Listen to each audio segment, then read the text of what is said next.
আসসালামু আলাইকুম দর্শক, আপনারা কেমন আছেন? আলহামদুলিল্লাহ ভালো আছি। আমি এখন রান্না করতেছি বাংলাদেশে।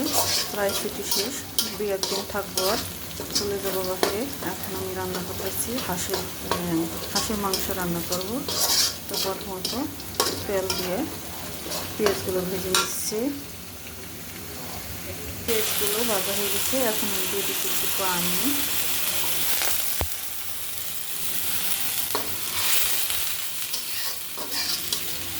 দিয়ে সুন্দর করে নেড়ে নেব।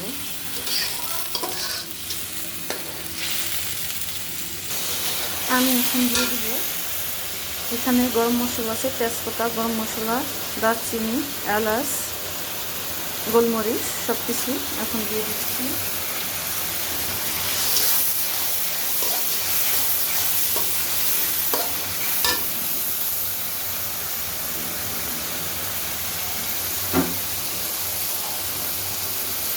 দিয়ে দিচ্ছি সাথে আদা রসুন পরিমাণ করে।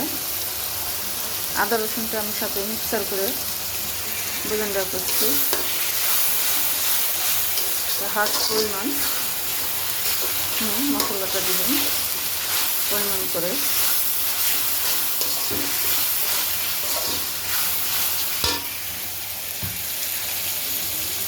দিয়ে দিচ্ছি বাটা জিরাটা পাটায় রেখে নিচ্ছি করে।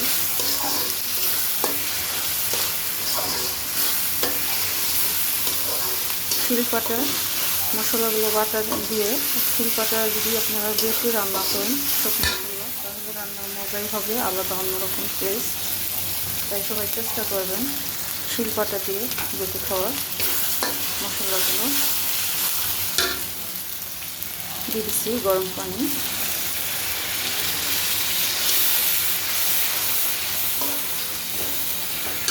দিয়ে দিচ্ছি হলুদের গুঁড়ো পরিমাণ করে।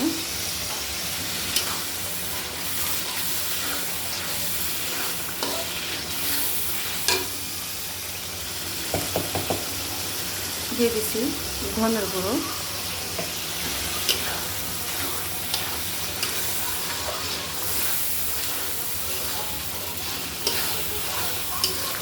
আদা রসুন জিরা এগুলো আমি শিলপাটায় বাটছি।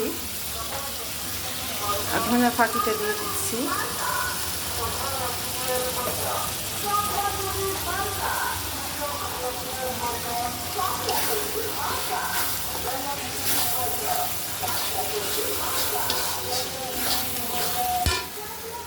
এটা হলো আমার হাঁসের মাংস। দেখুন ধুয়ে সুন্দর করে পরিষ্কার করে ঝালুটি করে পানিগুলো ঝরিয়ে নিচ্ছি। দিয়ে দিচ্ছি মরিচের গুঁড়ো। ঝালটা পরিমাণ করে দেবেন, যে যতটুকু ঝাল খাবেন ওই পরিমাণ করে দেবেন।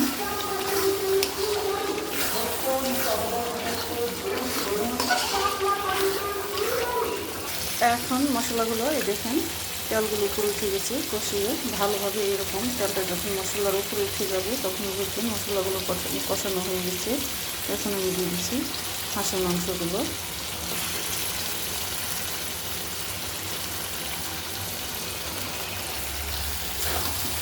মাংসগুলো সুন্দর করে দিয়ে মরিচগুলো ভালোভাবে কষিয়ে নিতে হবে।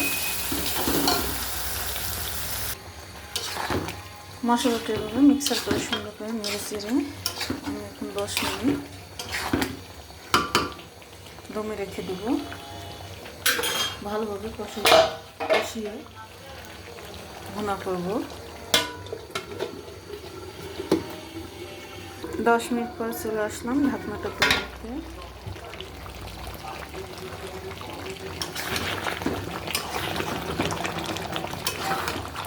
কাঁচা মাংস চুলায় বসিয়ে দিয়ে রান্না করতে দেখুন কত সুন্দর, পানি দিইনি, পানি ছাড়াই ঝোল উঠছে।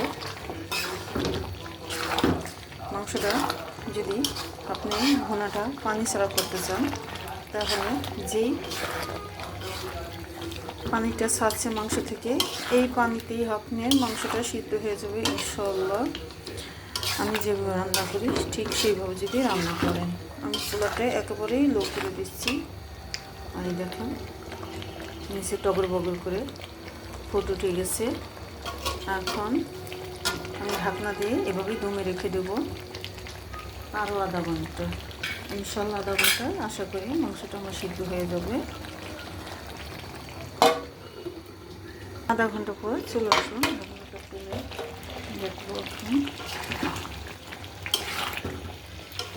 মাশাআল্লাহ অনেক সুন্দর হয়েছে, মাংসটা সিদ্ধ হয়ে গেছে। মূলত মাংস যাই গোস্ত রান্না করেন, যেই বারে বারে ঢাকনা তুললে উঠালে ওই গোস্তটা সিদ্ধ হতে সময় লাগে।